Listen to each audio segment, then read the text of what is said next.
Hello everyone, welcome to BPSC Adda. BPSC Adda पर आप सभी का स्वागत है। आज है 8 मई और आज हम 8 मई 2021 से जितने भी करंट अफेयर्स आपके एग्जाम पॉइंट ऑफ व्यू से इंपॉर्टेंट होगा उन सभी को डिस्कस करेंगे। इसके साथ ही इससे संबंधित कुछ महत्वपूर्ण तथ्यों को भी देखेंगे जो आपके एग्जाम पॉइंट ऑफ व्यू से इंपॉर्टेंट होगा। तो चलिए स्टार्ट करते हैं हम आज का सेशन। आज का हमारा पहला क्वेश्चन है, समाचारों में रहे दाहला डैम का संबंध किस देश से है? A Iran, B Afghanistan, C Uzbekistan and D Pakistan. Dahla dam जो है वो अफगानिस्तान से संबंधित है, अतः इस प्रश्न का सही आंसर होगा ऑप्शन बी अफगानिस्तान, क्योंकि दाहला डैम कहाँ है? अफगानिस्तान में है। अब दाहला डैम न्यूज में क्यों था, इसको हम देख लेते हैं। तालिबानी आतंकवादियों ने अफगानिस्तान के दूसरे सबसे बड़े बांध पर कब्जा कर लिया है और दाहला इससे क्या हो गया है कि यहाँ कई जो इरिगेशन कैनाल थे अर्थात सिंचाई की जो नहरें थे उसमें दाहला डैम के थ्रू पानी आता था और इसके साथ ही जो अफगानिस्तान की राजधानी है पीने की पानी भी इसी डैम से उपलब्ध होता था। अफगानिस्तान की राजधानी कहाँ है? काबुल है। ये अफगानिस्तान है। आप मैप में देखिए, वर्ल्ड के मैप पे आप देख सकते हैं, मैप उठाइए और उसको देखिए। आप यहाँ भी देख सकते हैं कि अफगानिस्तान की राजधानी कहाँ है? काबुल में है। अब ये मैप को थोड़ा डिटेल में चर्चा करेंगे, उससे पहले हम इससे संबंधित न्यूज़ है उस पर डिस्कस कर लेते हैं। अब दाहला डैम को बनाने के लिए 2019 में एशियन डेवलपमेंट बैंक ने भी $350 मिलियन का फंड रिलीज किया था। तो हम एशियन डेवलपमेंट बैंक को भी चर्चा करेंगे। अफगानिस्तान के राष्ट्रपति वर्तमान में हैं अशरफ गानी। तो सबसे पहले इस न्यूज़ से आपको क्या याद रखना है कि दाहला डैम का जो संबंध है वो कहाँ से है? अफगानिस्तान से है। इसके लिए 2019 में Asian development bank $350 million fund भी रिलीज किया है और अफगानिस्तान की जो राजधानी है वो है काबुल और अफगानिस्तान के राष्ट्रपति हैं अशरफ गानी। अब हम थोड़ा मैप को विस्तार में देख लेते हैं। ये देखिए, ये मैप है और ये अफगानिस्तान का मैप है और यहाँ पर इसके जो बॉर्डरिंग कंट्रीज है वो कौन कौन है। इधर आप देखिए, जो साउथ में इसके पाकिस्तान पड़ता है, वेस्ट में ईरान पड़ता है और अगर हम नॉर्थ की बात करें तो नॉर्थ और नॉर्थ वेस्ट की अगर हम बात करें तो नॉर्थ और नॉर्थ वेस्ट में तुर्कमेनिस्तान, उज्बेकिस्तान और नॉर्थ ईस्ट में पड़ता है आपको तजाकिस्तान। तो क्या भारत की बाउंड्री भी अफगानिस्तान से टच करता है? हाँ, भारत की बाउंड्री भी अफगानिस्तान से टच करता है। तो कौन सा एरिया भारत का टच करता है? ये देखिए, ये देख रहे हैं छोटा सा एरिया है और ये पाकिस्तान ऑक्युपाइड जो कश्मीर है वो वाला एरिया अफगानिस्तान के साथ टच करता है। अब चूंकि एशियन डेवलपमेंट बैंक भी न्यूज में है तो इसको भी हम देख लेते हैं। एशियन डेवलपमेंट बैंक की अगर हम बात करें तो एशियन डेवलपमेंट बैंक एक क्षेत्रीय विकास बैंक है। क्वेश्चन कभी कभी सिंपल, क्रिस्टल एंड क्लियर पूछ लिया जाता है। एशियन डेवलपमेंट बैंक है क्या, इसका पर्पस? तो एशियन डेवलपमेंट बैंक एक क्षेत्रीय विकास बैंक है। सबसे पहला चीज आपको ये याद रखना है, एशियन डेवलपमेंट बैंक क्या है? एक क्षेत्रीय विकास बैंक है। दूसरा बिंदु जो आपको याद रखना है वो इसकी स्थापना कब हुई थी। इसकी स्थापना हुई थी 19 दिसंबर 1966 को। कब हुई थी? 19 दिसंबर 1966 को। और इसको वर्ल्ड बैंक के तर्ज पर भी माना जाता है कि यह वर्ल्ड बैंक का सब्स्टिट्यूट है, एशियन डेवलपमेंट बैंक।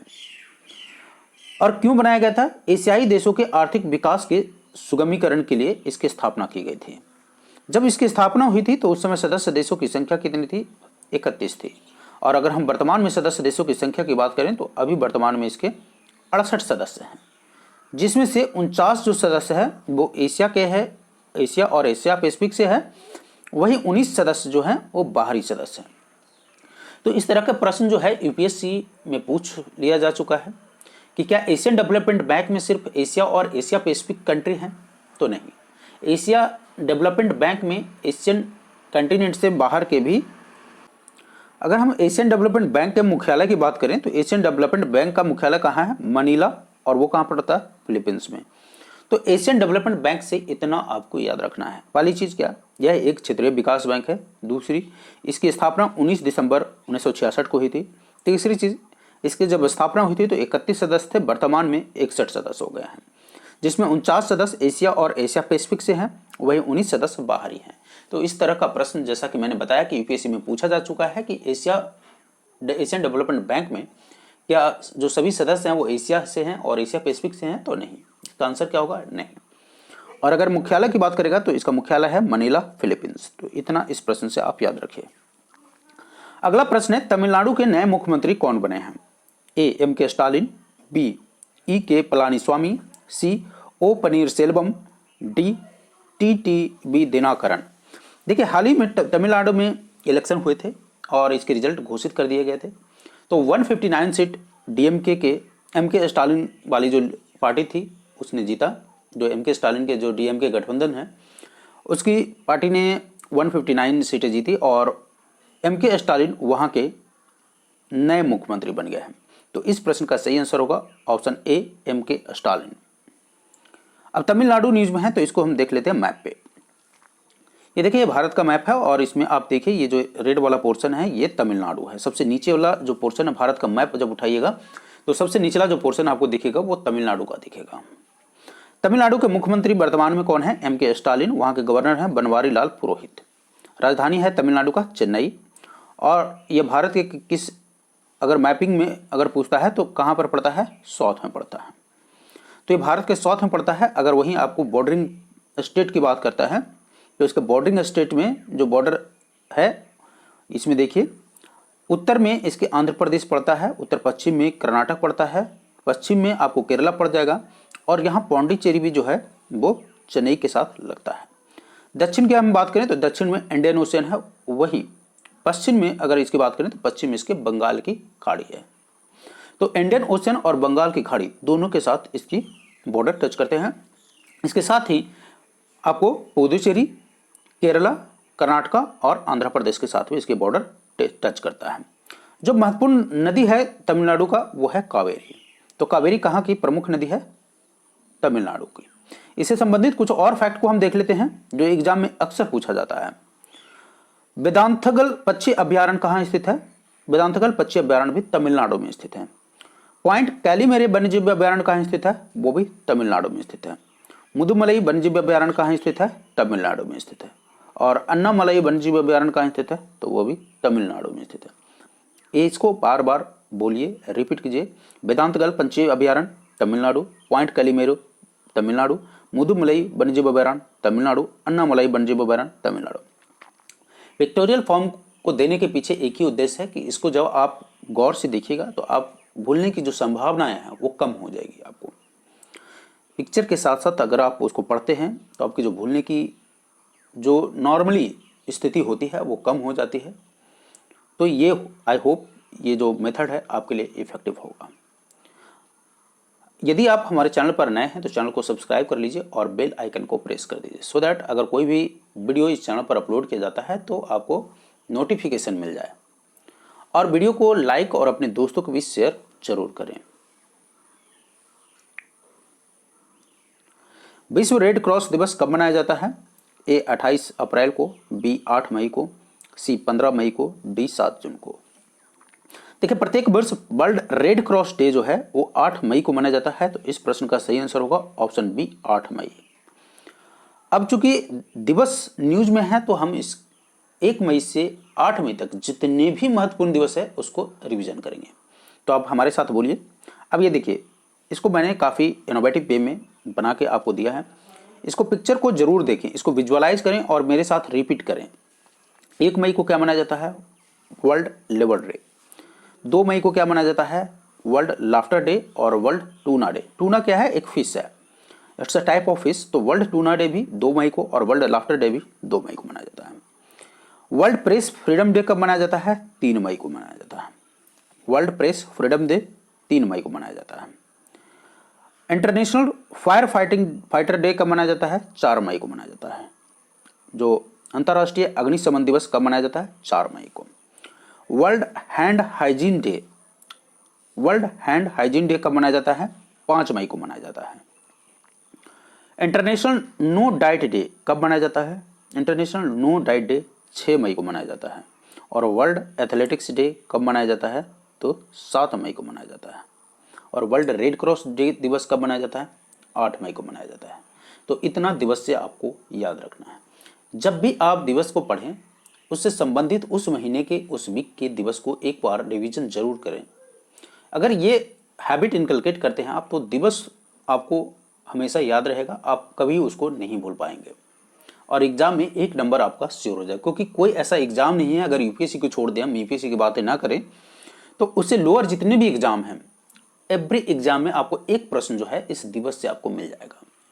तो हमारी कोशिश यही है कि उस एक नंबर को आपको पक्का कर दें। इस चैनल से जुड़े रहें और वीडियो को अंत तक देखें। वीडियो को लाइक ज़रूर करें, क्योंकि आपकी एक लाइक से एजुकेटर की इनकरेजमेंट मिलता है। अगर आपकी एक लाइक आप करते हैं, उस एक लाइक से ही हौसला मिलता है वीडियो को बनाने के लिए। अगला प्रश्न, बीआरओ का 61वां स्थापना दिवस कब मनाया जाता है? बॉर्डर रोड ऑर्गेनाइजेशन जो है उसका 61वां स्थापना दिवस मनाया गया, वो कब मनाया गया? ए 5 मई, बी 6 मई, सी 7 मई और डी 8 मई। देखिए, हाल ही में 7 मई को बीआरओ का 61वां स्थापना दिवस मनाया गया। तो इस प्रश्न का सही आंसर होगा ऑप्शन सी 7 मई। अब बीआरओ न्यूज में है तो इसको हम देख लेते हैं डिटेल में। बीआरओ के जो वर्तमान में महानिदेशक हैं वो कौन है? Lieutenant general Rajiv Chaudhary. आपको दिखा देता हूं लेफ्टिनेंट जनरल राजीव चौधरी को। ये हैं लेफ्टिनेंट जनरल राजीव चौधरी, वर्तमान में इनके महानिदेशक हैं। और बीआरओ का मुख्यालय कहाँ है? न्यू दिल्ली में। बीआरओ का स्थापना कब हुई थी? 7 मई 1960 को हुई थी। बीआरओ के संस्थापक कौन थे? जवाहरलाल नेहरू थे।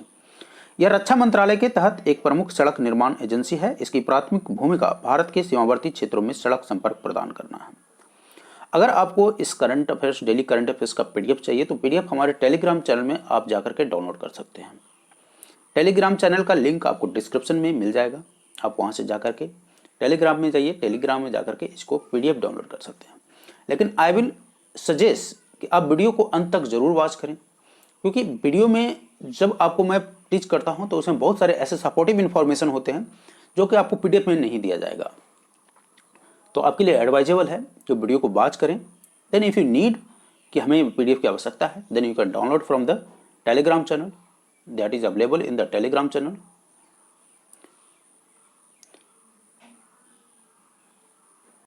अगला प्रश्न है, गौतम बुद्ध वन्यजीव अभयारण्य कहाँ स्थित है? ए उत्तर प्रदेश, यहाँ थोड़ा सा एरर हो गया है, देखिए Uttar Pradesh, B Uttarakhand, C Sikkim and D Bihar. देखिए, गौतम बुद्ध वन्यजीव अभयारण्य जो है वो बिहार में स्थित है। और अगर एग्जैक्टली क्वेश्चन पूछता है, अगर आप बीपीएससी का एग्जाम दे रहे हैं, ध्यान रखिएगा, बिहार का एग्जाम दे रहे हैं स्पेशली फॉर बीपीएससी, तब इस प्रश्न का बिहार उत्तर गलत हो जाएगा। क्योंकि जो गौतम बुद्ध वन्यजीव अभयारण्य है, ये देखिए आपको दिखेगा गौतम बुद्ध वन्यजीव अभयारण्य कहाँ है? गया में है। बट ये गया जो है ये झारखंड के साथ बॉर्डर शेयर करता है। इसकी जो दक्षिणी सीमा है, बिहार की दक्षिणी सीमा है गया, और ये झारखंड के साथ, जब झारखंड अलग हुआ था तो गया और झारखंड का कोडरमा दोनों बॉर्डर शेयर करता है। तो ये जो गौतम बुद्ध वन्यजीव अभयारण्य है गया और झारखंड के कोडरमा दोनों में स्थित है। तो अगर बीपीएससी का एग्जाम दे रहे हैं तो ऑप्शन ई इस प्रश्न का सही आंसर होगा, क्योंकि बीपीएससी में जो पैटर्न है वो ऑप्शन ई का पैटर्न है, और ई में है आपको इनमें से कोई नहीं और इनमें से एक से अधिक। तो अगर बिहार और झारखंड नहीं रहता है और सिर्फ बिहार रहता है तो कभी भी बिहार को मार कर मत आइएगा, नहीं तो आपका प्रश्न जो है, आपका जो आंसर जो है वो गलत हो जाएगा। तो आज के इस वीडियो में बस इतना ही। अगर आपको हमारा वीडियो अच्छा लगे तो अपने दोस्तों को भी शेयर जरूर कीजिएगा और वीडियो को लाइक जरूर कीजिएगा, क्योंकि आपकी एक लाइक हमारी हौसला अफजाई करेगी। Thank you.